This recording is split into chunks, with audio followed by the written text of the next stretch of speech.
Hey, alright.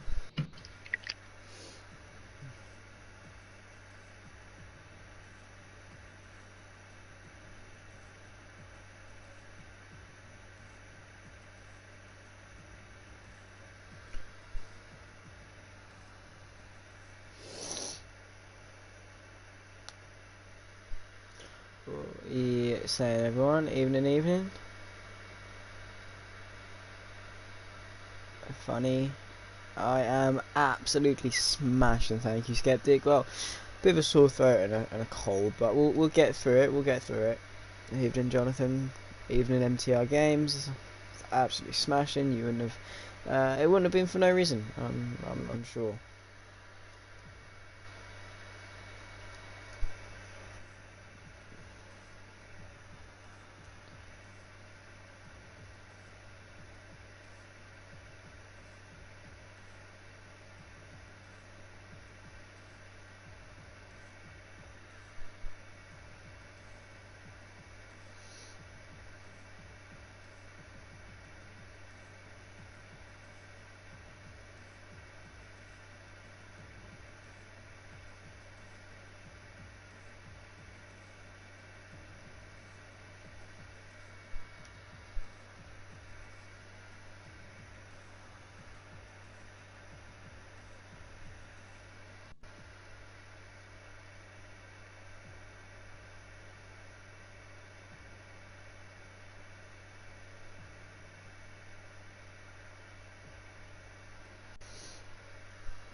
Let's go. You say let's go. No one's ready up for anything at the moment.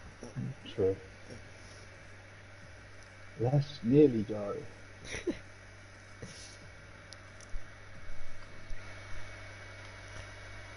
Oh, we've got Lewis McGlade in. Grease Swinster.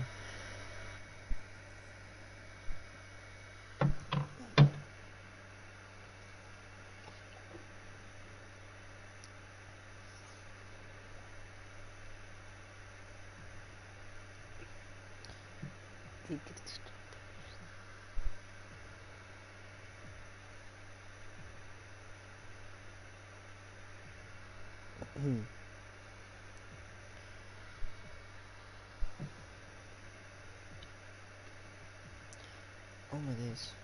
Oh yeah. I'm getting shouted at because I haven't posted a link. There we go.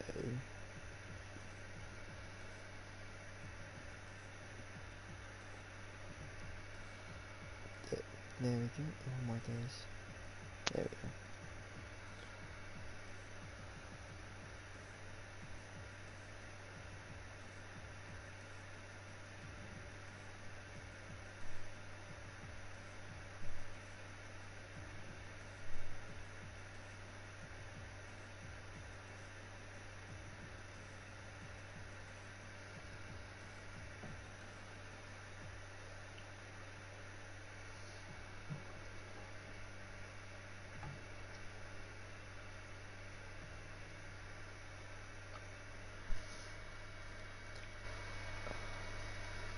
Oh, here we go. We are getting underway.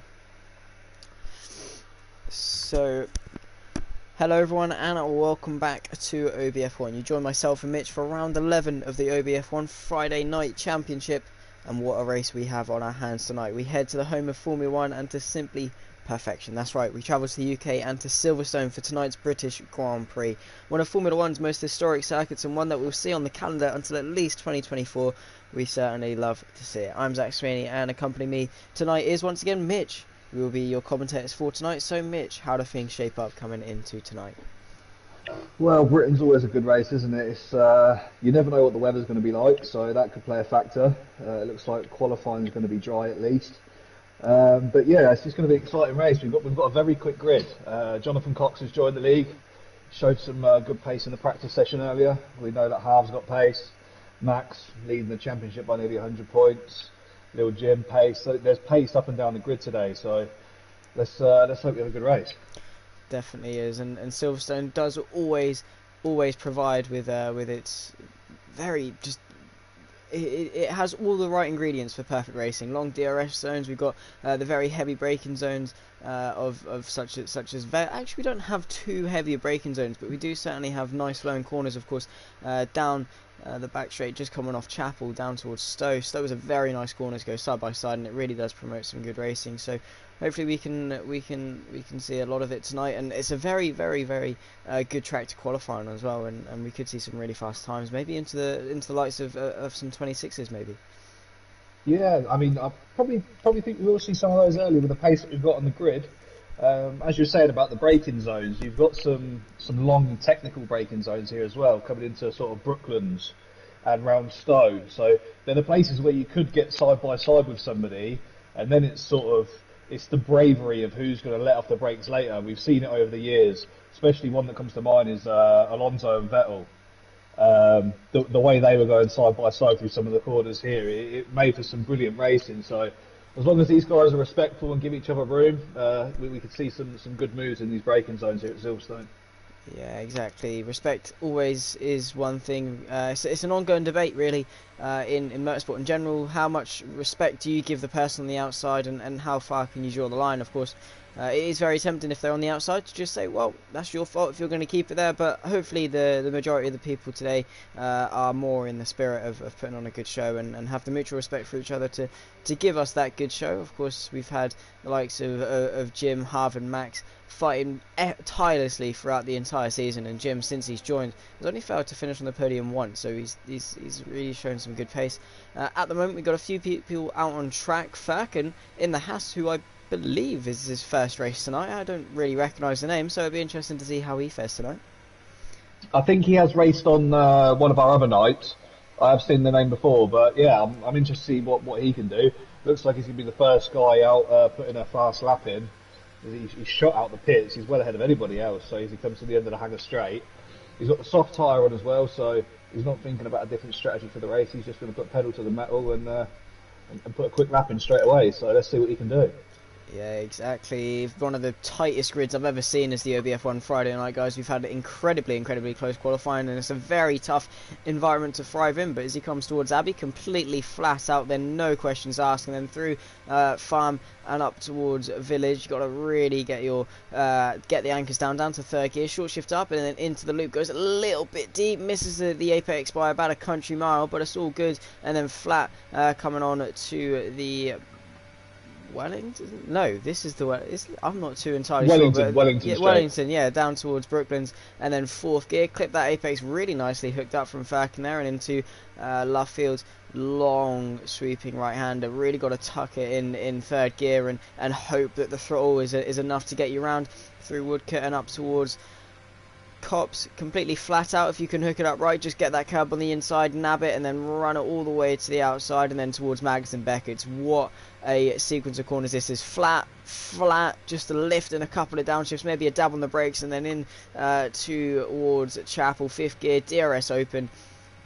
Now down towards all the way to the left hand side already. Firkin really swinging the car over, using the full extent of the track, looking out for that curb, braking just as it starts, down to sixth gear, then completely flat, a little bit wide, and that is a very easy mistake to do. Yeah, it's unfortunate because he looked like he hooked up for a half decent lap there, so I wonder if he's got enough fuel on board to go again. He's completing his lap, he's not chucked it into the pit, so he's probably going to have another go, get the most out of these tyres before he comes in and straps on another set. Yeah, definitely. A 27.1 as well. It wasn't that bad of a time that he set, but he needs to go again. The main worry probably pardon me, is going to be the ERS, but KVDPR 26.7, so already setting it high in half. Wow.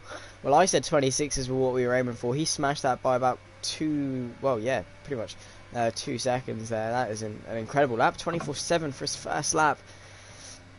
It's going to be a tough one to beat. It's a big statement from Harv early, isn't it? It's, here you go, boys. What can you do? We know Harv's got that 1 lap pace. It's usually Harv's racecraft, and in his race he always gets himself caught up in some kind of issues, but he set himself a nice little benchmark time there for the guys to come at. Yeah, exactly, and everyone's fun. And anywhere in between, we've got a massive range of times at the moment, spreading from about 3 seconds back to Broke Gorilla.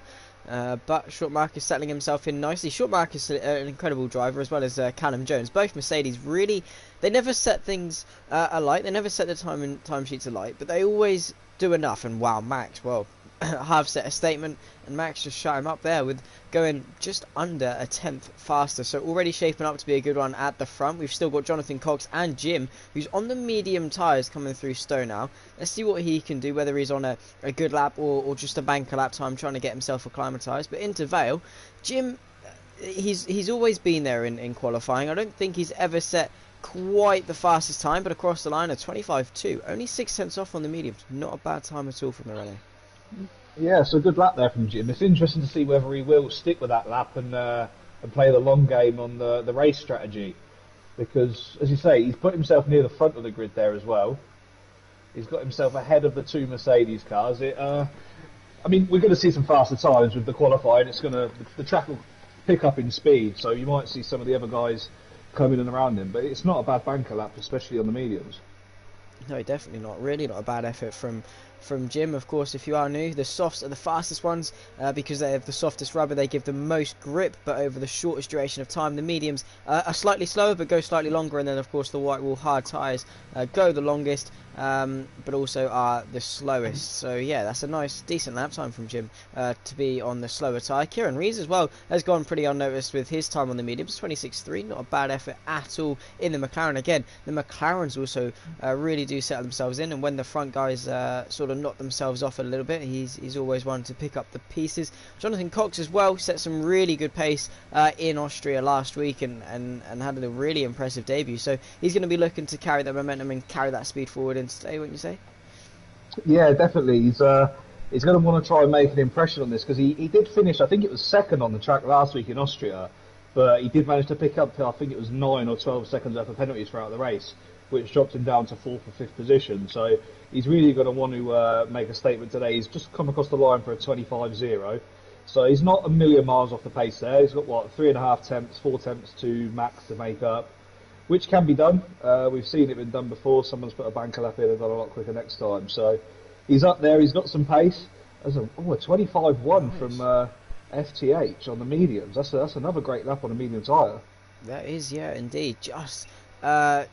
Just beating Jim by around about a tenth, and well, pretty much a tenth dead on 102.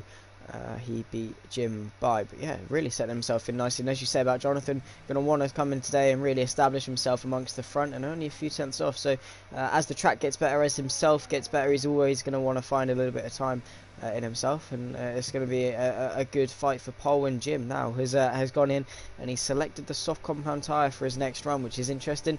Still quite a few people ready to set a lap. So yeah, still waiting for a few people. Very easy track is Silverstone to cut. We saw, of course, Firkin on his first lap going a little bit wide at Stowe and invalidating, but that is an incredible lap. He's gone even quicker as Max, a 24.4. So edging himself further and further away from half, just finding more speed in himself. Yeah, that's a brilliant lap, and it looks like he stayed out on the same set of soft tyres as well, because he's completed 3 laps now. So if he comes in and sets on a fresh set, we could see him knock a couple more attempts off of that time. So Max really is setting some good pace here at Silverstone. He is. He's very much always sets himself up well in qualifying. Not always on pole, but definitely always within a couple of tenths. You can bet that much. And just going for a longer run on his first set of softs, trying to acclimatise himself to the circuit. And as you say, there's no doubt in my mind that he's going to find even more time. Harv is already out on his outlap for his second run. 8 minutes left to go in this session, and he's going to want to respond to that. Around about 2.5 tenths he needs to find to close the gap to Max. There's no doubt he should be able to do it. A lot of people's home race tonight at Silverstone, a very British orientated grid, and they're all going to be wanting to do it for the home fans. I'm sure there's Jim just moving out of the way for Denmark there, who is still yet to set a lap. Pistol Racing, the slowest of the bunch to have set a lap time, but on the medium tyre, and well, if he's got people behind him, you can, well, sure as hell bet that they're going to stay behind Pistol in the race. Yeah, it's the struggle to get past Pistol, isn't it? He's a defending expert of this league, so he's going to want to get himself qualified ahead of a few more of those, so he can keep him behind in the race. Yeah, well, he always does. Here's Harv now starting his next lap. Again, just needs to really hook up this lap. It's only a second one, so it's not as important, but it's always nice to just find that little bit more time, give yourself that little bit more confidence coming into your final run.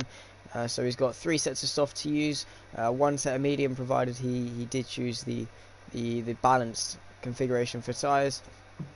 Let's see what he can do down towards sector 1. The Ferrari moving out the way. What is it going to be? It's going to be a 26.7. That's going to be 200ths quicker. Not quite enough, but he's still got 2 sectors left to go. And could he do it? I mean, Harv does pull some surprises out, but at the moment Max is the one with the pace. Yeah, Harv. Yeah, we know Harv's got the pace. He's going to keep going at it. I'm just running on board with Jim now as well, who's stuck a set of soft tyres on, and he's going on a quick lap. He's 2 tenths up on his first time through the first sector, so that should see him break into the 124s. Let's see how much more time he can make up on these soft tyres throughout sector 2 and 3. He's coming down the old start-finish line now.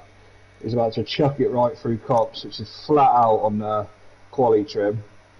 It's nicely inside. It's very easy to invalidate there, but he's managed to keep himself on the track. Through Maggots, into Beckett's. Beautiful corners to watch when a car is hooked up through there. The way you see the shift of the weight of the body of the car go from side to side, it just hangs on somehow. Sometimes it makes me wonder how they do it, but brilliant bit of engineering in these cars to keep them on the track at these high speeds. He's coming into the final part of the track now. Hard on the brakes, second gear, third gear, lift a little bit through the right-hander. And Jim comes across the line for a 124.5, so he splits Harv and Max, which he's put himself towards the front, which is where he needs to be. Exactly that. I mean, Harv went a little bit quicker on his initial lap, a couple of tenths quicker, and it's now less than a tenth that covers the top 3. And if Jonathan Cox can get himself involved in that, it's going to be even closer. Denmark has really set himself up there as well, a 25.0, not far off the big boys either. So we've got a really nice bunch of people, nice mix of people up there, and it's so close. You can see further down the field a few positions. I've 7th down to 10th covered by what is that, like fractions of seconds there. Well, from 8th down to 10th, it's pretty much all within the same tenth of a second there. So here's Rafa in the Ferrari, a couple of tenths up on his time as well. At the moment, that'll see him up to 8th place and only a 1 position gain. So we've got a big split in terms of pace from the front half of the grid to the rear end of the grid, but in both respective parties, we've got some incredibly close times. And here's the Ferrari now through the final corner. He actually hasn't validated it, which is unfortunate. But yeah, so far a really good qualifying session, and Max is getting a little bit worried now with Jim behind him. Yeah, I mean, I've just had a quick look as well. The other Racing Point, who FTH, he set a quick lap on the medians. He's also stuck some softs on, and he's going for a quick lap as well now. So let's see if he can make an improvement like Jim, because if he can make the same improvement as Jim does, he's going to put it on the front of the grid. So he's halfway around the lap now, just coming into Maggots and Beckett's. Let's see what time he's done through the second sector. He's run a little bit wide, kind of missed the apex there, run himself into a little bit of grass, but he's over half a second up on his first time, so if he can nail it through this last sector, he's going to put himself on the front of the grid. Yeah, definitely. Really needs to hook it up, chucking it through Stowe. An incredible corner once you hook it up. And he's invalidated. Yeah, and then instinctively just goes straight into the pits, completely flat out. But yeah, that was so far a really good lap, and he definitely showed some potential to at least put it on the second row. So KRC once again showing us what he's made of. And I'm sure, no doubt, he's going to put on a fresh set and go with around about 3.5 minutes left of this qualifying session left to go. Yeah, it's not got long left to chuck a new set on and get back out again, so I'm sure it'll be a quick pit stop, which hopefully on the next game they actually introduced where you can do a normal pit stop in qualifying, just come in, chuck some new tyres on and get straight back out again. Um, I mean, I think the only thing with that is the refueling. You have to make sure they've got enough fueling, because obviously we know about the refueling in Formula 1 cars. They're not allowed to do it outside of the garage. So, but yeah, that would be something nice to see if someone come in, just chuck some tyres on and got straight back out again. Yeah. We've got a little bit of a bunch of cars here as well through Copse Corner. We've got CDM, Denmark, both going quite slowly, and there's a Ferrari just up ahead as well. So these guys are going to make a little bit of a gap between each other before they go on a fast lap. They're going to trip over each other if they stay this close.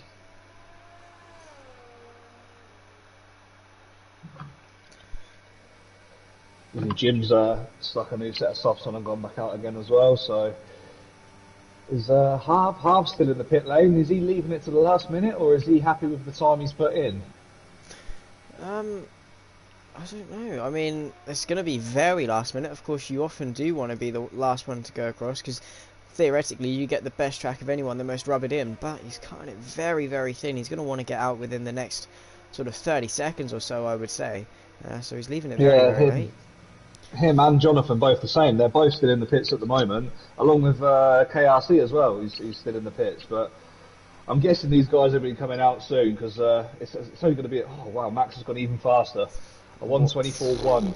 That is. Are we going to see someone break into the 1:23s in this qualifying session? Well, they're going to have to topple Max, aren't they? I mean, that is, I would say, Max's best effort done, unless he trundles it round and gets another lap in on this same set. But that is an incredible lap.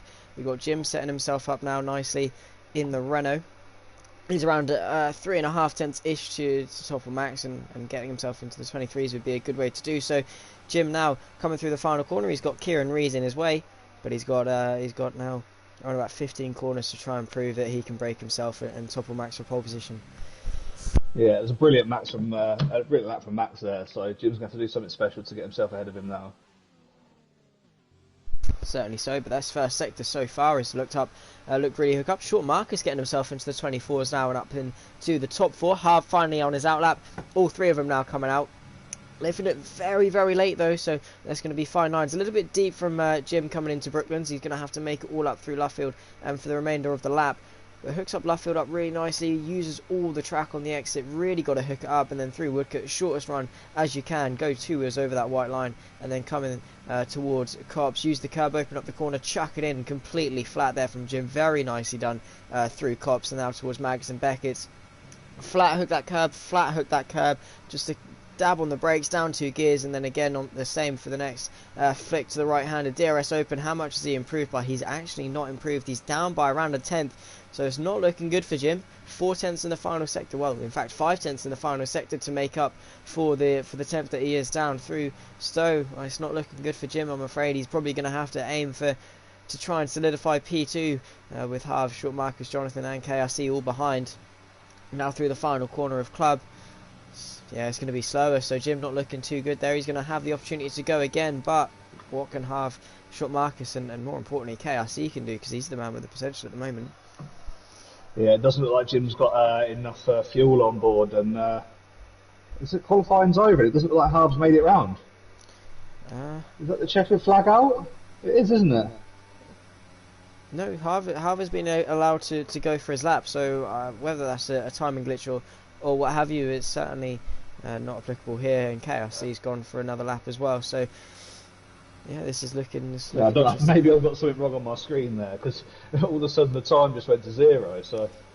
Yeah, same here. I believe the checkered flag will be out in the next couple of seconds or so, but definitely at the end of this lap. What's Harv done to the first sector though? He's around about 600ths up on his original time, and that is looking good. What about KRC down in P8? He's 2 tenths up to the first sector on his original time, but goes a little bit tight through Luffield, so has to really go in deep and then hook it back to get a good enough exit to be competitive. There we go, there's the checkered flag now, and Jonathan Cox a 10th up on his time, and hasn't yet breached into the 2024s, so over 9 tenths he needs to make up. There's 4 tenths, but he has invalidated. I think he's actually invalidated, yeah. So he's not going to improve on his time. That is Harv, that's invalidated as well through Magus and Beckett. Really hasn't cut that nicely, but he might be kind enough to give his teammate a bit of a tow down this back straight. 6 tenths up is KRC. Harv now moving out of the way. Give him a nice little slipstream. It's all or nothing now for KRC. through Stowe, 6th gear, click it up, completely flat on the exit, use the curb, and now towards Vale, brake at the start of the curb, down to 3rd gear, hook that inside, 4th gear, short shift, be so gentle on the throttle, through club, and across the line. That's a really good effort, 2nd place and on the front row. Yeah, he's jumped little Jim and half there, so he's going to be happy with that lap. I mean, Max did put in a very special lap there, didn't he? So you can't be too disappointed if you haven't beaten Max. And it looks like we've got our quickest driver now, who's sitting on the front of the grid. Last week he did have a very good race last week as well, so let's see if he can... well, he's going to want to drive away from everybody early on, so someone's going to want to jump him on the start to try and make this race a bit interesting, because with pace like Max has shown in this qualifying session, he's definitely the favourite in my eyes.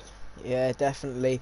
Definitely agree. He always likes to be in control of the race. We've seen even at tracks where it's particularly favourable to be in the tow, he likes to be in front and taking control to control the pace, control what he can do. So he's definitely going to be looking to do that, and starting from pole position, he's got the best opportunity to do that. Very consistent as well. He's got a really aggressive driving style, but it really does work. You can put a 50p coin on almost every apex and he'd hit them lap in, lap out. So Max drives that car as if it's on rails, lap in, lap out. Very consistent driver. So pole position is going to be a very deadly position for him to start, so KRC and Jim and Harv all need to make sure that they get a good enough start to give him a bit of a headache, at least for the first half of the race, because if not, it's going to be a very dominant win for Max. Yeah, it is. I'm just looking down the grid as well. We've got 2 drivers that actually started on the mediums, CDM in 13th and Pistol, I think it was, in 16th. So they've got the alternate strategy, so we could see them come towards the front later on in the race. Obviously depending on safety cars, but... Yeah, definitely. Yeah, interesting change of strategy for them. I mean, they didn't put it in the top 10 anyway, so they could have gone on the mediums as it was, but...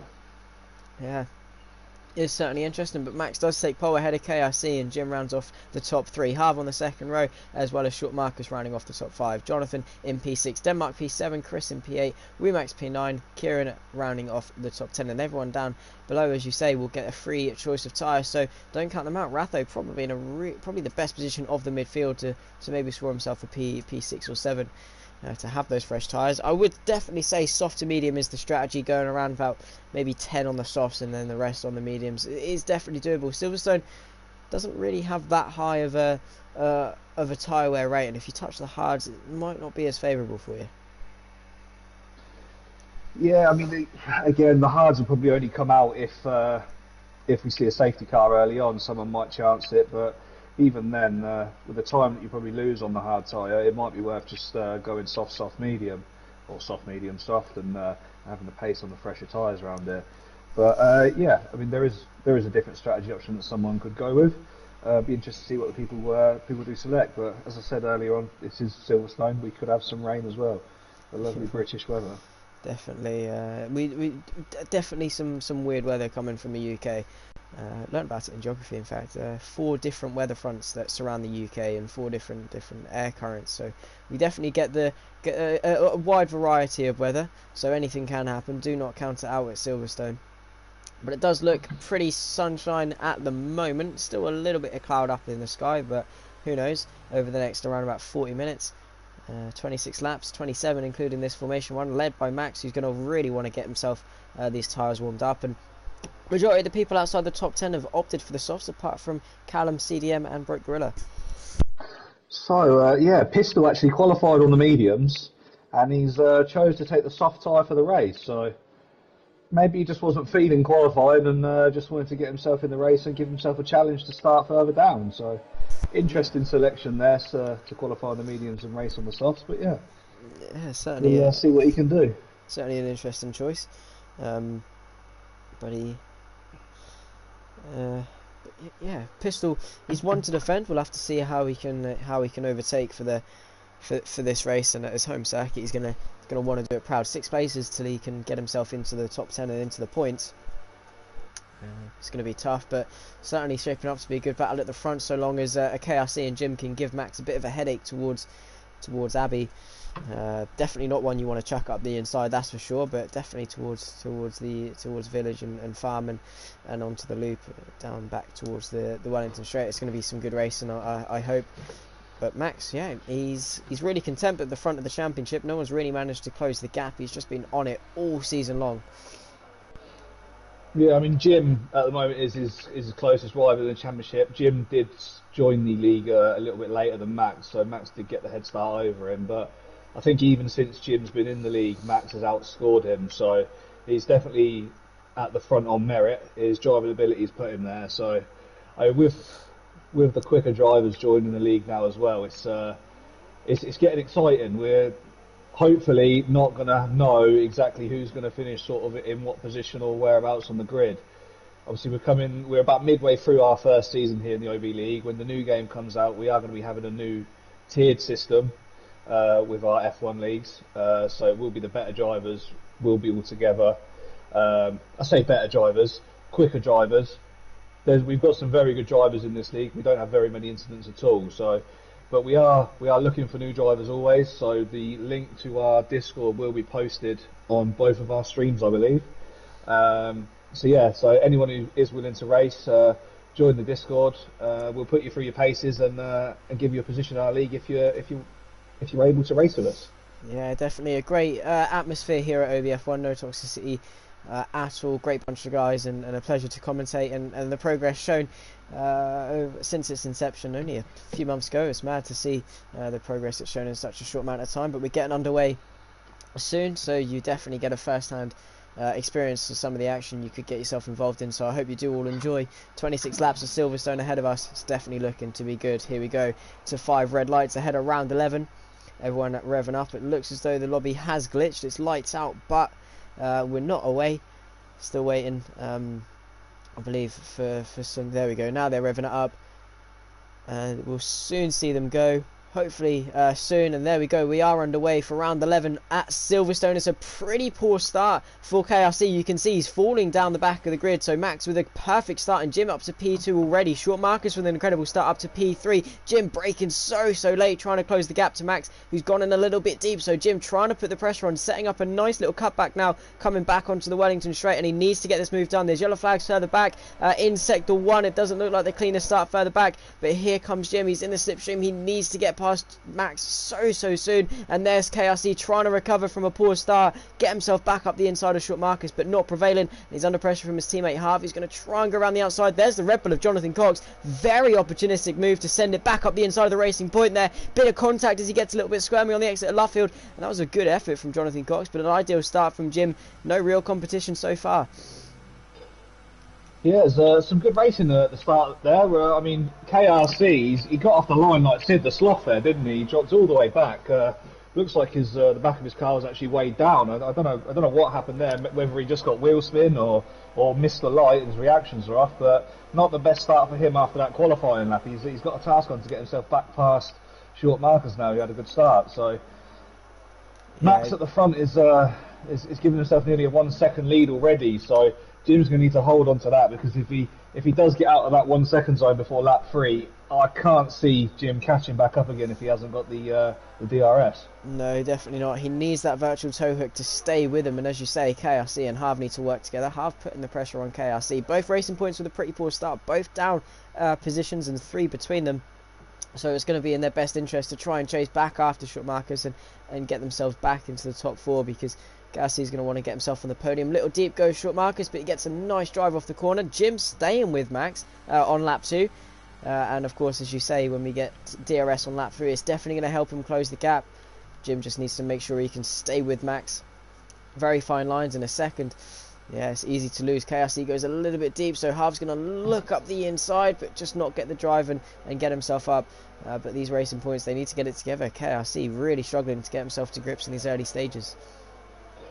Yeah, I mean, this is good news for Short Marcus, where these two battled it out a little bit behind him, because if they just be patient, they could swamp him together. They could work together, activate a little slingshot and get by him. So they need to set it up really, because at the moment they're going to be losing time, and as Short Marcus is already 2.5 seconds off the front 2, this isn't ideal for both racing points. No, definitely not. Here is KRC though, not waiting around, darting to the inside, but Short Marcus not having any of it, braking as late as we can.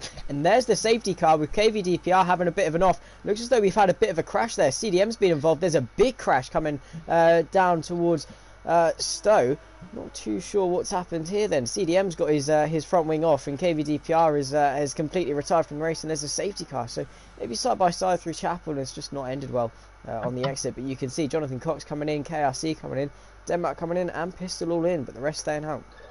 Yeah, CDM's also given himself a 5-second penalty, so I'm not sure whether that was in relation to the crash. I'll have a quick look at the incidents now. Have a quick look, because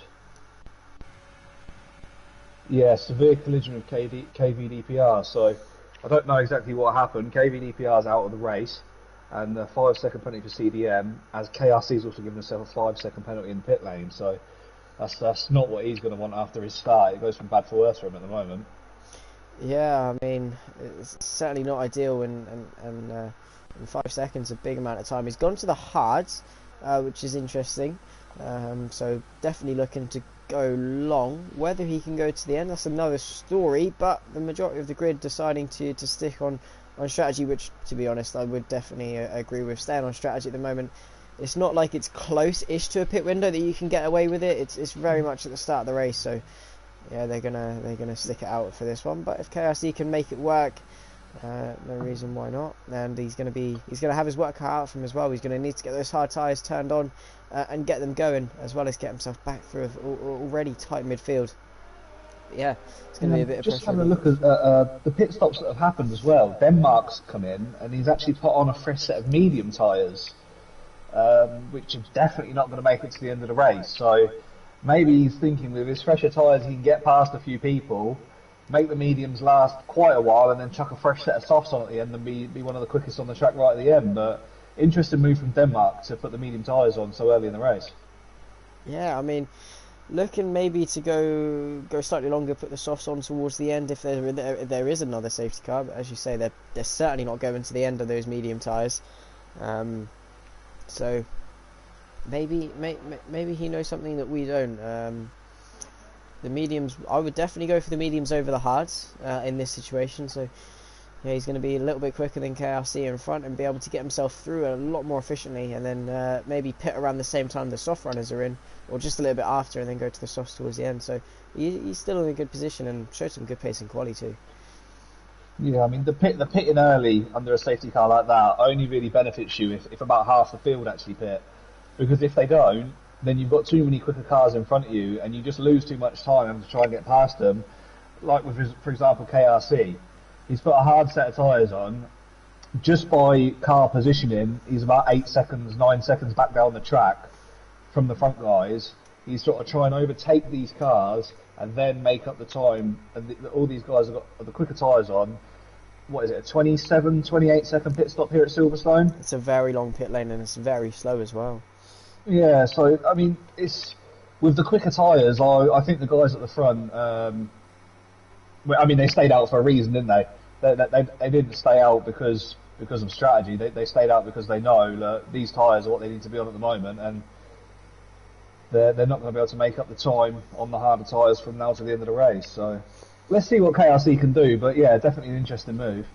Yeah, it is certainly. Hard tyres are going to be only magnified, exaggerated slower because of their much harder nature. The hards never really do work at Silverstone, but if KRC can make them work, then certainly so. But safety car is in this lap. We're all bunched up and ready to go. So Max takes the effective safety car role, weaving around. You can see getting that last bit of heat into the tyres, making sure he can get a good enough restart. And Jim is going to try and take the most off this opportunity, capitalise this opportunity to put some more pressure on Max. And he needs to make sure he gets a good restart to put the pressure on lap 4 of 26, and we're going to be going green for the start of lap 5. The safety car is in, so the safety car light will be turned off, so Max has full jurisdiction to go between now and the timing line.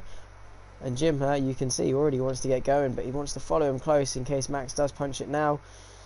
He's going to react. Here we go. Is Max going to punch it? Yes, he has. And we're back on the green flag racing, and Jim has followed him very nicely there. He's reacted really nicely. There's Short Marcus off into the wall off the restart. He's retired from the session off the bat, and that is already could be another safety car. Probably won't be, but Short Marcus, yeah, really not ideal for a safety car restart for him. But Jim putting the pressure on Max. He needs to make sure he gets this done soon, and Harv as well getting in on the fight. So very, very close top 3 off the restart. Just a big shame for Short Marcus. Bit too confident on the loud pedal coming off club. Yeah, he'll be gutted with that because he's had a good start to the race. He got off the line very well, got jumped both of the racing points, and was managing to keep him behind. So gutted for him. As you say, he must have just lit up the rears and sent it round on the restart. So good restart from Jim. Harv also is got himself quite close to Jim as well. So these guys, as I say, they just got to try and hang on to the back of Max now and not let him drive away, and use the DRS as much as they can once it comes available. Yeah, exactly, but very wide. Those mistakes from Jim aren't going to help at all. He's already burnt through half his battery, as has Max, to try and defend it. It's so crucial that he stays as close as he can. Max gone a little bit deep, so this is going to allow Jim to maybe close up a little bit. 6/10 is the gap at the moment. Denmark has had a bit of a spin, so someone we saw that could potentially have been interesting has found himself spinning off, and as well as CDM in a similar place he did before the restart. So CDM and Denmark not having the best of days today either. Any action going on further down? We've got Kieran Rees well established in the midfield. Very, very tight midfield at the moment. Wumax up to P4. I'm not too sure where he did start. He's up 5 places, and Golden Wolf up 11. So in a really good position is the Alfa Romeo today. Up in P7. He's not going to be too disappointed with this if he can bring it home. Yeah, so it's a good start. Golden Wolf. He's had a few up and down races with us here at OB. But it's nice to see him going well at the moment. Hopefully he can keep it together, and with his teammate Broke Gorilla just behind, they can get some points for the Alfa Romeo team.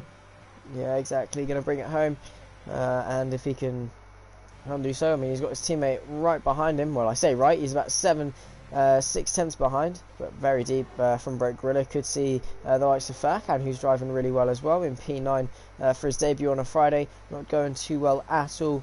But now the second lap of the restart. 8/10 is the gap between Max and Jim, so still definitely the potential for DRS on the next lap. There is another off. That's Callum Jones that has gone off at Luffield. Got again a bit too confident on the loud pedal and going to have to rejoin there. And here's Ratho on the back of his teammate Pistol Racing, up 4 places and now chasing after KRC. He's got onto the hard tyres as well as Pistol, so interesting strategy, but he's definitely keeping the pace. Yeah, I mean, it looks like now these guys, that they've warmed their tyres up quite quickly, and they're attacking the guys in front of them. Jonathan Cox has just made a move there on Furkan and got himself past. It looks like KRC is trying to send it up the inside as well. So these guys are trying to get the moves done nice and early, as DRS is now enabled as the leaders come across the line. So Max has got himself out of that 1 second gap, and it looks like Harv is just trying to hang on to the 1 second gap to Jim at the moment. They're quite evenly spread out at the front. So these guys on the hard tyres further back, though, they're going to want to try and get as many moves done as quick as possible, and try and get themselves into some clean air, so they can stop taking the life out of their tyres and make them try and last as long as possible. 100%. KRC getting himself past Furkan, going into Vale, following Jonathan Cox through. There is Kieran Rees again having another off, coming on towards the loop. Very easy mistake to do, but as you say, yeah, but in no man's land for Jim at the moment, and for Harv, who are just short of Max, but that's the crucial time. You don't want to lose it, but Max has burnt through most of his energy. Still very much alive as this race, but Jonathan Cox, the leader of this hard assault, coming through. The Alfa Romeo is going side by side. Here's Broke Gorilla getting himself up the inside of Golden Wolf, and Jonathan Cox sweeping underneath both of them. They're going to be 3 abreast towards Cops. Who's going to back out of this one? Certainly isn't going to be Jonathan Cox, and there's KRC going to try and follow him through. Very wide over there is Golden Wolf. He's going to be plummeting down the order side by side. Go KRC and Broke Gorilla. He's not going to be fighting that one too harshly, so KRC really using Jonathan Cox to get himself through here. Really intelligent racecraft to just let Jonathan do all the work for him. He sent them both wide, and he managed to get himself underneath, but here comes Broke Gorilla, maybe to launch a counter-attack. Probably not in his best interest to do so, though, so KRC cutting through the field as well as Jonathan Cox. Yeah, that was a quick move. They got past both the Alfa Romeo cars very quickly there. I think KRC just sort of gambled on the Alphas, not really knowing how to defend against Jonathan, and chucked it round while they were sort of a bit out of shape. So good driving from KRC to get himself past and not get held up, and it allows him to keep with Jonathan, and they can sort of try and carry each other back towards the front again now, using the DRS. Certainly so. Here's Pistol going for a nice little dummy move down the inside of turn 3 on Furkan, who's going to go for a nice little switchback, still on the outside and having a little look into the loop, but Pistol up into the top 10 now and able to chase after Golden Wolf, who's still in the top 10, well in the top 10 in P9. So still looking good. Here comes Firkin coming back at Pistol, looking for the outside, going to the inside. There's contact to the rear diffuser. He's come back onto the track as Pistol. He's luckily managed to stay alive. No, he hasn't. He's retired from the session, went straight on, and that's a VSC being brought out there. Very strange incident there as Firkin went to the outside, looked to the inside, tapped the rear diffuser, and Pistol just went really wide. Tried to bring it back onto the track, smashed into the side of Firkin, and that is brought out the VSC on lap 8. So yeah, a lot of yellow flags. 3 retirements now, so not the best, and Firkin's going to have to probably hold his hand up and say sorry for that one, I would say. Yeah, but got it for Jim there, but, not Jim, sorry, Pete there, because he was making some good progress on the hard tyres, sort of not coming through the field as quick as Jonathan and KRC, but he was making a few moves through the field with the hard tyres on, and we could have seen him with a solid points finish there, so I'm sure we'll be able to review the event after the race, and Max has just picked himself up a 5-second penalty for speeding in the pit lane, which isn't really ideal. You come in under the virtual safety car to try and save yourself some time, and it's cost him some time, but looks like the front guys have all come into the pits. So that's actually put Jonathan Cox and KRC have now gone through. They're now second and third, effectively first and second, because Chris Summit still is yet to pit, so it's working in their favour at the moment. Obviously, the guys behind are on the fresher tyres, but yeah, they're in a good position now towards the end of leading into the second half of the race.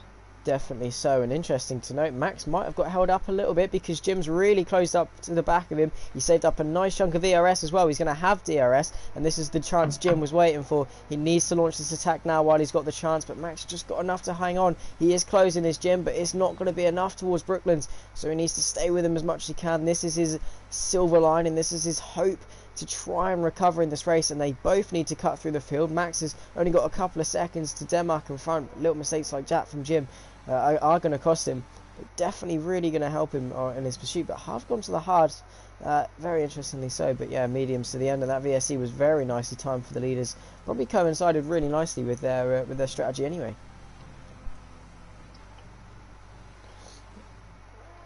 And Jim going to try and get as close as he can to Max, but again just hasn't got enough in him to close the gap down this back straight towards Stowe. He is closing, but again not enough, and is the tow hook enough? He needs to save a little bit more ERS and give it everything he can. Firkin with a 5-second penalty for speeding in the pit lane. They're both closing up to Denmark, so maybe Denmark could give Jim a bit of a helping hand.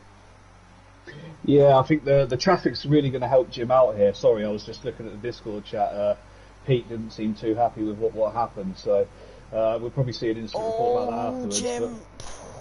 Well, that was a massive moment there. Sorry to butt in, but Jim just had a massive moment. How he held that, I'm not too sure, but he's going to have to hope that Denmark gets held up by Max. Max gets held up a bit by Denmark here if he wants to close the gap. Yeah, it's going to work both ways with the traffic here, because it also gives Max the DRS as well. So that then eliminates the help that Jim gets from the DRS trying to get to him, as Max makes light work of Denmark, gets straight past, and now Jim's got to try and get past him as well, on a part of the track where it's not as easy to get past as where Max did, so he's actually going to lose a bit more time with the traffic, but actually it looks like Denmark might be coming to the inside to let him past. He notices he's not in that race. That was a respectful move there. He's let him by. It didn't need to, it was actually for track position, but yeah, Denmark's let him by, and Jim can now go on after Max again. Yeah, that was a nice sporting move from Denmark. Knew he wasn't in that race, as now Max makes light work of Ratho, and still Jim needs to close the gap and maybe go for it into Stowe. He is closing, he knows he needs to go for it, looks, and he is just going to dive up the inside. Ratho turning out of the corner to just let him have that, so you can see Jim has fire in his eyes. He knows how crucial it is to make these moves, and willing to put it all on the line like that, sending to Stowe. Just has to give it everything he can to stay in the DRS. He knows how crucial it is, he knows how slippery Max is, and if he lets him, if he just blinks, he takes his eye off him for 1 second, he's going to be a couple of seconds up the road. Yeah, Jim, that was a vital move that Jim had to make there. I mean, Raffo is on 10-lap old soft tyres now, so he's not going to have the most grip anyway. But yeah, that was a very, very good move from Jim, sending it in there, and he's sticking with Max better on these medium compound tyres. So maybe the setup that Jim's running is better on these medium tyres, which could make it a little bit more interesting come towards the end of the race. Definitely so, and as the car gets lighter, of course, they're going to be around about 100 kilos lighter by the time they get to lap 26 with the whole fuel situation, so it definitely does become a little bit more nimble. So Jim's car could like the lighter fuel, could like the more race orientated setups, but as you say, he's definitely holding a lot better onto Max in this stint, and he's sieging him out a little bit as well. You've noticed Max has burnt through a lot more of energy, and Jim's definitely going to be looking out for that red light flashing on the rear diffuser of Max to tell him that he's running out of energy, having to conserve, and that's when he's probably going to push the button. But he just needs to make sure he can maximise every bit he can and minimise the mistakes, because that is definitely going to be the deciding factor in this one. They're so close on pace in this middle stint. Yeah, and going unnoticed as well at the moment is Jonathan Cox and KRC. I mean, they've both got a penalty, but the gap from them to the two guys behind is over 10 seconds at the moment. So the guys behind have got a job on their hands to catch up. I mean, obviously they're on fresher tyres by about 6 laps, but come the end of the race, with it being the hards and the mediums are going to wear out. Probably the degradation will be higher than what the hard tyre is by the time they get to sort of lap 24, 25. So these guys that are catching, although Jim wants to get past Max, they again need to work together to try and bring themselves back towards the front of the grid to get past Jonathan and KRC. So this is turning out to be something very interesting here with that pit stop early on that these two guys made to put on the hards. Yeah, definitely so. Max 10 seconds back on them, and still KRC on the back of Jonathan. So interesting to see how they go. 10 seconds and around about 15 laps of this race to go. Those hard tyres, will they go to the end? That is going to be the deciding question, whether these guys come in again, and if they do, how quickly can Max close up? And he's going to bring Jim with him as well. Jim well and truly stuck in the DRS and coming with him. So KRC and Jonathan Cox probably both know in their best interest. They've both got penalties. They're both on the weaker strategy potentially, that they just need to work together. They don't want to fight this one too harshly. Yeah, so both of them, 4th and 5th place and 2nd or 3rd place, they both need to work together to sort of give each other the best chance to score some good points in the race. Any battling at the moment is just going to slow them down, which is what they don't need. Save the battling for right at the end. If you know you can get past the guy, just stick behind him until it's a very obvious move. And you'll actually benefit from it from the DRS, and you'll both be able to get yourself up the road further. Yeah, exactly that. Use each other, similar to how KRC was using Jonathan earlier in the race, but I would say it's slightly different in Jim's case, because he knows how crucial it is, how quick Max is. If he doesn't take an opportunity, if there's an open door, Jim needs to take it, otherwise he might not get another one towards the end. He's running very fine lines, so he needs to take every bit of an open that he can get. So if Jim sees one, I'm sure he's going to take it, regardless of how quickly they can catch the guys at the front. I'm sure he's confident. They only need around about 4 seconds because of the 2 penalties at the front.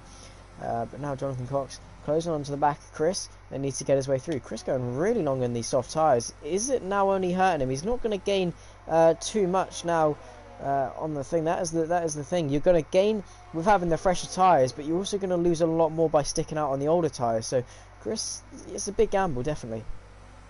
Yeah, it is. I mean, is he going to dive into the pits this lap? There he is, yeah. Yeah, he has. He's dived into the pits. I mean, 12 laps, that's a very good effort on them, but that must have felt really bad to drive at the end there on those tyres. So he's going to slap some medium tyres on.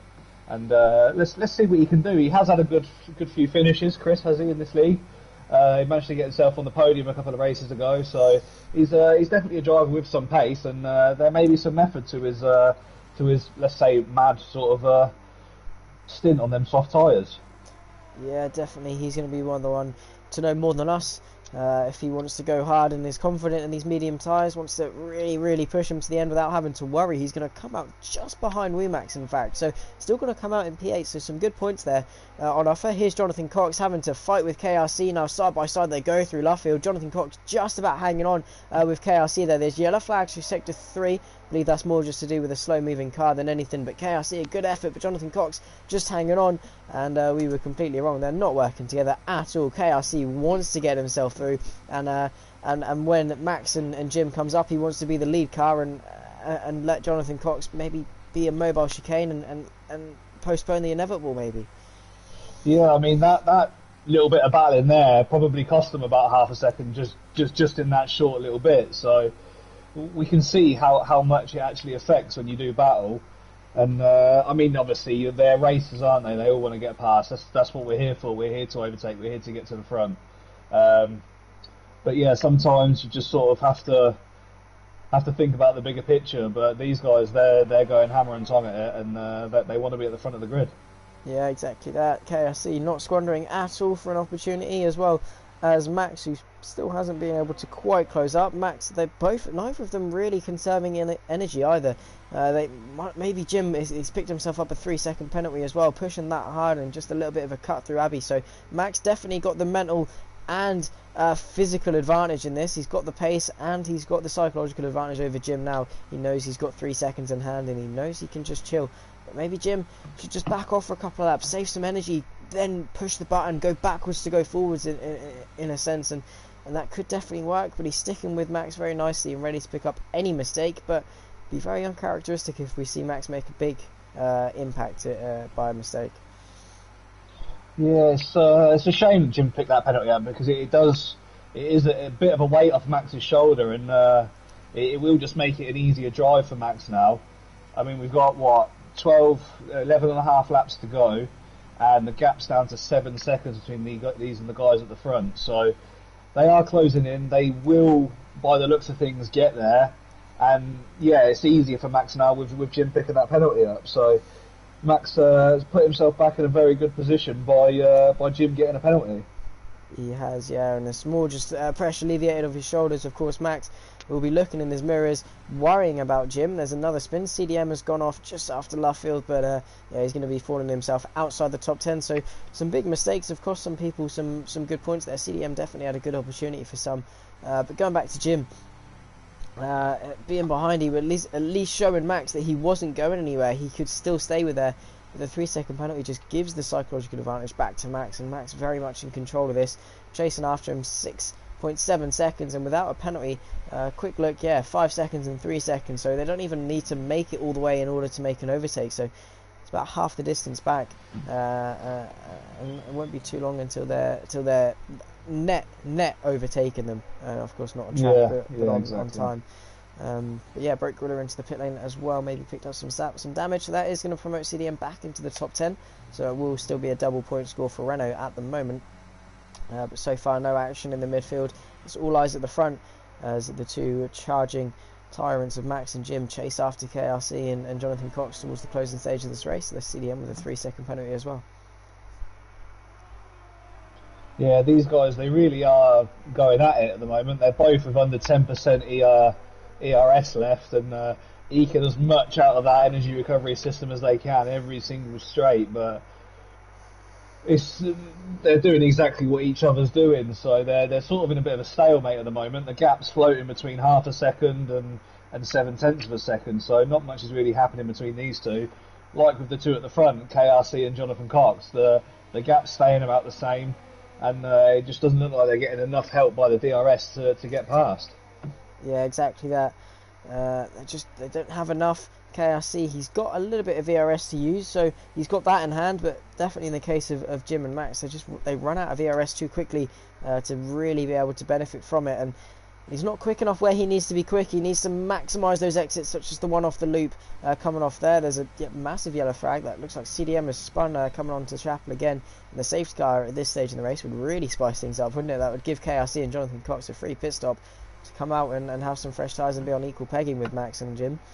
But it doesn't look like it so far, and CDM has managed to get himself going, but it would be a very interesting prospect. Chris now closing up to Womax, so he's using CDM has just driven into a wall. So there is a safety car. Yeah, that's not great from CDM there. He literally just weaved up the straight and put it into a wall. Yeah, it's not really racing, is it? That's not what we want. No, definitely not. And it's really thrown this race into turmoil as well. Really going to spice things up at the front. You could see Jonathan Cox nearly going into the back of the Renault there. And it's not majorly going to help his teammate either, so it couldn't have really been a crash gate. Of course, Renault are pretty renowned for putting their cars into walls to cause safety cars. I remember back to Singapore in 2009, I believe. But who are going to come into the picture? Jonathan Cox and KRC are both in, but these two are staying out. This could work out very well for KRC, because he'll have to serve his 5-second penalty in the pits. Yeah, true, and he'll be putting on fresh softs as well. Obviously, under the safety car, he's going to bunch right back up again, so this could work out very well for him. Oh, that is an incredible point. In fact, actually, he's going to get out. He's still going to be in the top 4 as well. So this is really nice for KRC at the moment, and interesting from Max and Jim to stay out. I believe Jim was definitely going to follow whatever Max did, and if Max pit, then Jim would pit. But he wants to stay with him. Maybe it would have been worth Jim doing the opposite, going for Max. He's got nothing to lose, so he might as well try something different. Yeah, I think Jim and Max are going to regret not coming in. With these two guys behind, they both have the pace to get past, and I don't understand why you wouldn't just come in and chuck softs on.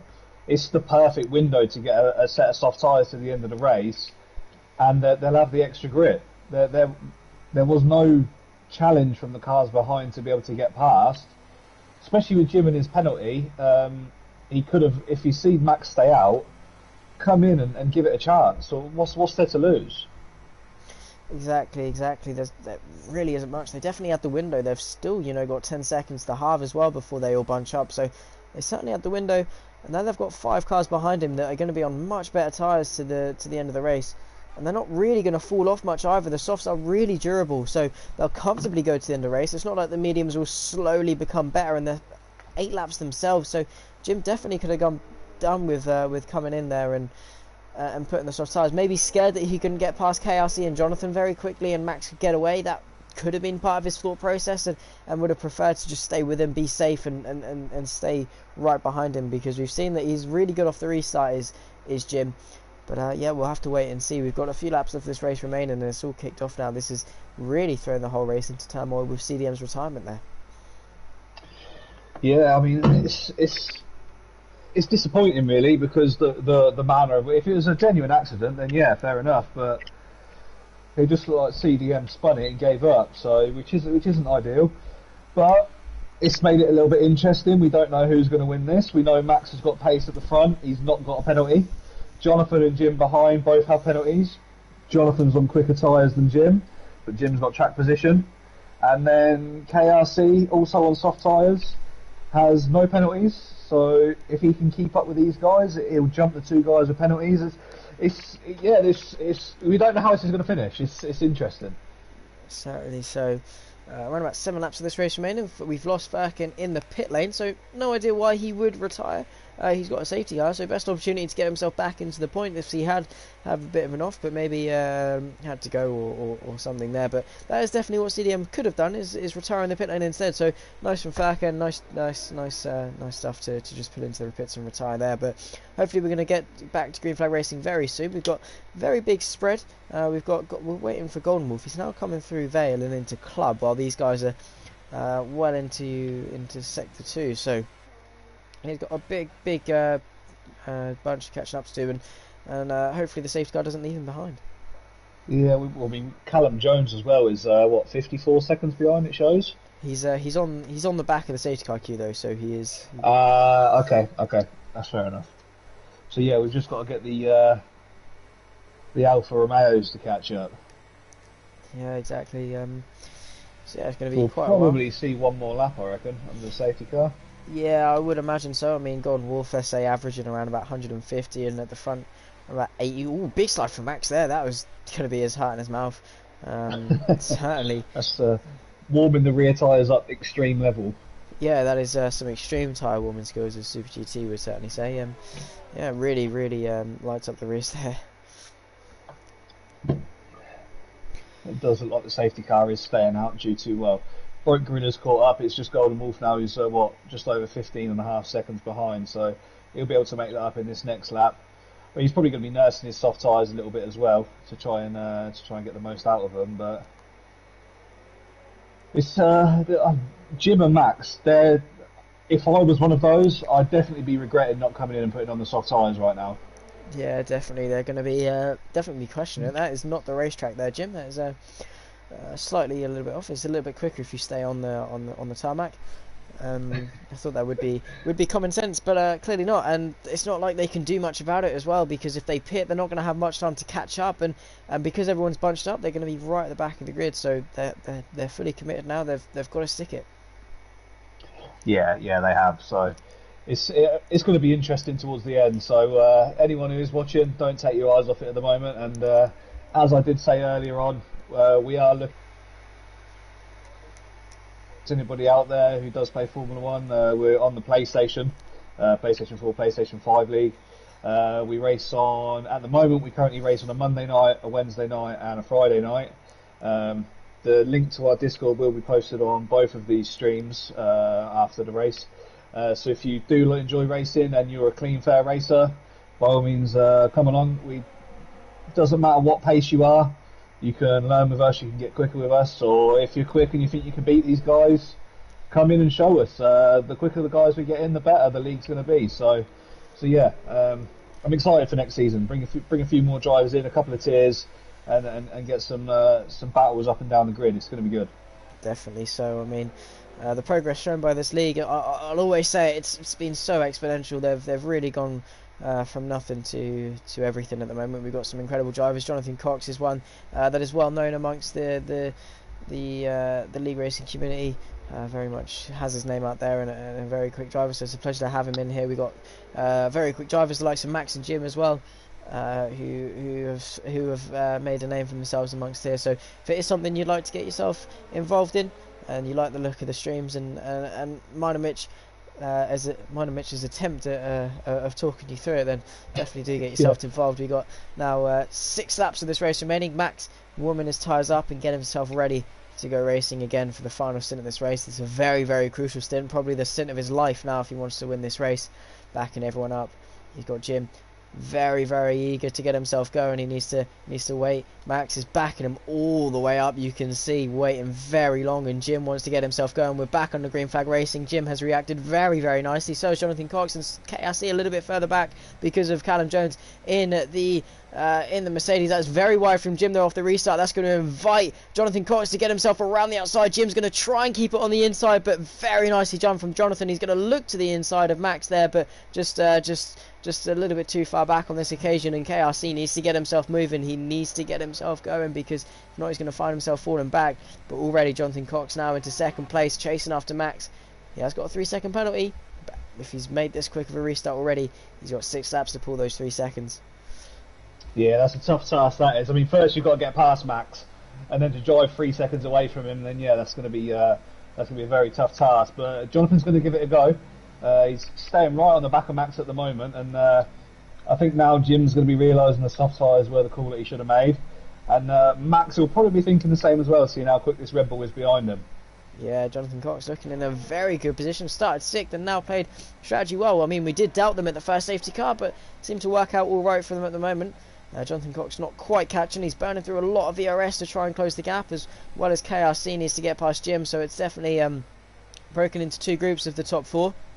Jonathan still on the back of Max, and as you say, it's going to be a task to get through. He's not going to give this one up too easily, and with his lack of penalty, he knows that he can have a little bit more in hand.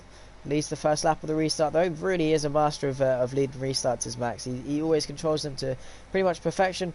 Now Harv on the back of his teammate as well, so Jim could find himself falling down towards maybe the likes of P5.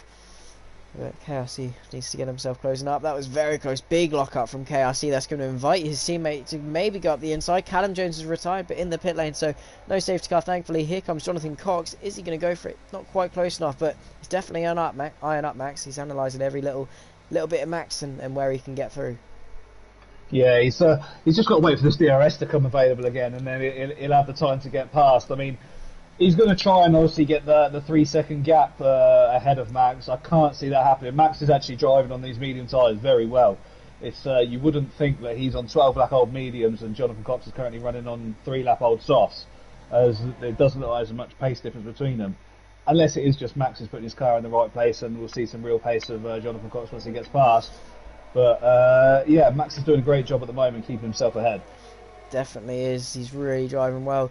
It is one thing. There's KRC, in fact, going around the outside of Jim into Stowe. He's got the fresh tyres, he's got the grip, but can Jim run him all the way to the outside? That is a brilliant move from KRC to get himself onto the podium, and now setting his eyes on Jonathan Cox. And with Max on those old medium tyres, Jonathan Cox is going to be held up a little bit. He's driving Jim's really going well. right back at him though. Jim got a great exit there. Yeah, that is in fact coming towards Abbey. Max still setting fastest lap, so Jonathan Cox not driving particularly as well as he could. Jim looking to the inside, he wants to get himself back on the podium. KRC gives him the room. He's going to try and squeeze through and around the outside of the loop. He's not quite going to be able to do this. Going for a cutback though, he's going to have DRS, but not a lot of ERS to fight back. Yeah, so Jim is going to try and send himself around the outside here, but obviously on the tyres that are less grippy, this is going to be a tough move. He's stuck it round the outside. That's a lovely move from Jim there. He gets himself back into third position, and now Harv's going to try and nip up the inside of KRC. And we've got the racing point cars both together as they were on lap 1 and 2. So I think it was short Marcus they were both behind before, wasn't it? And now they're both behind Jim. So let's see if Jim can keep them both behind like short Marcus did.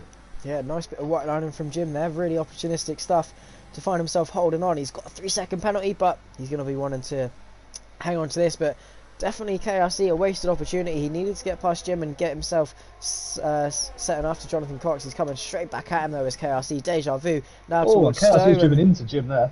Yeah, Jim having to drive to the inside, but looks as though he's got the job done this time. Now Jim's going to be more interested in trying to defend from Harv. But at the front, Jonathan Cox still unable to get past Max. Maybe he hasn't got the momentum, and Max is driving really well to keep him there. And he's running low on ERS as well. It's not like he's got much to defend with. He's got what now? 24, 25. He's got 3 laps of this race remaining. Can he do it? I mean, Max is driving brilliantly at the moment with these medium tyres. And Jonathan Cox is only 4 tenths behind at the moment, so he's going to have a good chance in this DRS zone. But Max is getting the exit speed on each corner that he needs to, and it's almost eliminating the DRS at the moment, and he's putting his car exactly where he needs to, not letting the Red Bull pass. This is a brilliant piece of driving here from Max. Yeah, exactly. Really making that Hassett as wide as possible. Jonathan did have a little look towards Brooklands there. He did close up, but just wasn't enough into Brooklands there. So yeah, Max Rack's really holding on well. Jim still with KRC, putting the pressure on, and he is hanging with him, but he's not got a lot of ERS, so slowly going to start to fall backwards. So KRC recovering to a podium would probably be the best case scenario at the moment. Maybe if Max and Jonathan start battling a little bit more, we can see him. But Jonathan burnt through all his ERS. He's wasting his advantage, and he's got the fresh soft tyres, but how much of an advantage are they giving him? He needs to really make sure he's driving to the full potential that these tyres can give him. Yeah, I think this is just some expert driving from Max at the moment to be able to keep this car behind him. Also, setting the fastest lap as well while on the old mediums, and he's got guys behind him who weren't a million miles off him in qualifying, but they're not able to set the fastest lap on the softs. This really is a brilliant drive from Max, and hats off to him. Yeah, it showcases why he is leading the championship by over about 100 points, I believe you said. That's 4 race wins he's got in hand. Yeah, an incredible bit of driving from Max all season long. Jonathan just hasn't got it in him, and it is looking very overcast at this point. Maybe if this race was maybe 15, about 10 or so laps longer, we could have seen some rain, but that would have definitely thrown some things into turmoil. Onto the penultimate lap though, so it is drawing to a close there as Harv and Jim going side by side through Luffield. Jim's managing to hold it around the outside and keeping his foot in. Here comes Harv to the inside of Cobbs. He's going to squeeze him all the way as Jim, and then pull out to the outside and go for a nice little cutback maybe into Maggots and Beckett's, but he hasn't quite got the drive. He's going to push overtake. Harv's going to be a little bit compromised all the way through, but Jim's going to have to settle in there for P5. So Jim going backwards and is going to be regretting not keeping it in. There's Chris off through Maggots and Beckett's and rejoining the track. There's a big off, unfortunately. But now as you come on to the final lap, is Jonathan Cox saving it all for this last lap to get Max when he doesn't have an opportunity to get back through.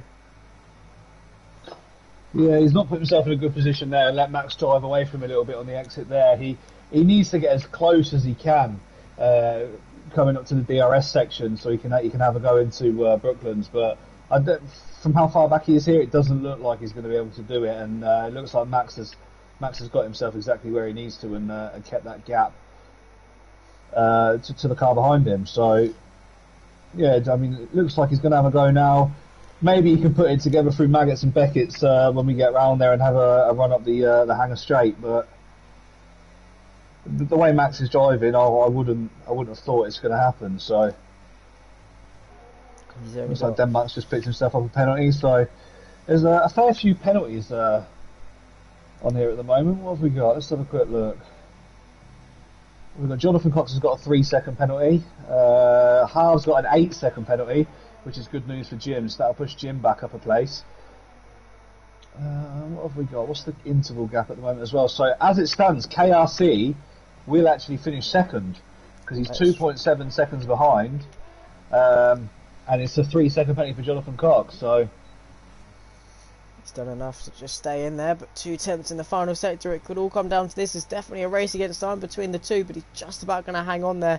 Is KRC, maybe just needs to hook up Vale, make no mistakes, and he's going to finish where he started. But Max across the line, have to hand it to him. Absolutely incredible drive there. He takes the win in Silverstone. Jonathan Cox in P2, and then KRC coming across the line to finish on the timing sheets. Jonathan Cox rounds off the podium, and Jim in P4. Denmark, a very quiet drive into P5 as well as Rumax.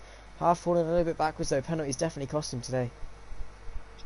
yeah, they did. It's not ideal for him there, but hats off to Max. That was an absolutely brilliant drive. I really thought once that second safety car came out and he didn't put the soft tyres, I thought he'd actually thrown it away, and it would have been one between KRC and Jonathan Cox to win it. But somehow Max just kept that pace up on their medium tyres. I mean, we saw him and Jim, they stayed together on the medium tyres throughout through their second stint before the second safety car. But then after the second safety car, Max drove away from Jim. Jim was a good, 5 or 6 seconds down the road. So brilliant driving from Max, and it was a great finish to the race there. Yeah, definitely. How Max hang on, I don't know, as you say. Yeah, incredible stuff, and the game gives it to Golden Wolf for driver of the day. I'm definitely giving it to Max. Pole to the win, led pretty much every lap, but that does not at all tell the whole story. He had immense pressure on that final stint from Jonathan Cox, and he drove like a champion, and goes to show why he leads the top of the standings there. And he's going to be celebrating that with some champagne. But overall, a great race. Not particularly when it comes to out and out wheel to wheel action, but the suspense and the tenseness really did give it to us all the way through, and Max takes the winner as well as fastest lap. So really good day in Silverstone for Max with KRC in P2. Jonathan Cox in P3, still a great drive to round off the podium with Jim completing the top 4. Denmark in P5 with Max P6, half P7, Chris in P8 with Golden Wolf and Broke Gorilla rounding off the top 10. Kieran P11, Ratho P12, Callum in P13, Furk in P14, CDM P15, Pistol in P16, Short Marcus P17, and KVDPR rounding off the grid in P18. Quite a few retirements, but those who finished definitely did drive really well, and that is both Alfa Romeos in the points as well. Golden Wolf picking himself up a really nice top 10 finish there. Yeah, good drive from Golden Wolf. I like that. Started 18th position. Broke Gorilla started 17th. They drove solid races and kept themselves out of trouble, and got a double points finish for the Alpha team. So yeah, brilliant stuff there. I think it was them and the Racing Points are the only team that got their double points finishes. So good stuff from the Alpha guys. It really is some good stuff.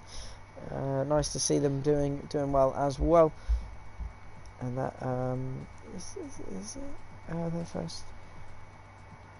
I'm not too entirely sure. I'm not too entirely sure if that's their first points of the season. It's definitely some that are the most recent points, that's for sure. But yeah, great drive from both Alfa Romeos and a great drive from everyone overall. That is going to round up the action for today, guys. If you have enjoyed and do want to get involved, as myself and Mitch have said over the course of the stream, do make sure to get yourself involved. It's a great bunch of lads, and we'd love to have you and see what you can do out on track. But if you have enjoyed Silverstone, do make sure to leave a like and subscribe to the channel, and myself and Mitch will see you next time. Goodbye.